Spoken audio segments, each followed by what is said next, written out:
tukaj bi dodal jaz mogoče, da je res dober, če že ne organizator, koordinatorka vsekakor, že zaradi tega, da recimo iz mojega vidika fotografskega, ko se enkrat postavi pač lokacija za civilni obred, pa so tam stoli spredaj, ki so pa navadi za starše, pa za najbližje, pa tako, nihče ne ve, kdo bi se tja usedel.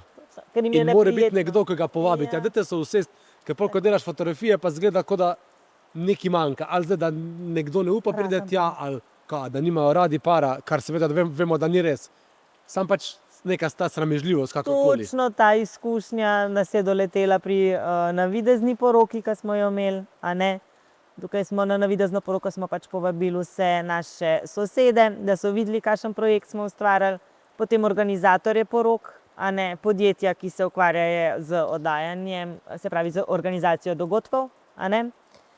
No, in ravno to se je zgodilo, a ne, ko smo imeli navidezno poroko, tam pri civilnem, pač civilno, a ne, delu, nihče se ni hotel usesti na prve stole, pa vsem sem naročila, da se morajo usesti, nihče, kar gleda se pa sem. Potem pa jaz kot v vlogi matičarke, a ne, ko sem jo igrala, pa takole delam, ne, mislim, res se me, tako da in takrat sem rekla, pač koordinator mora biti, da ljudi tako spremlja, ja.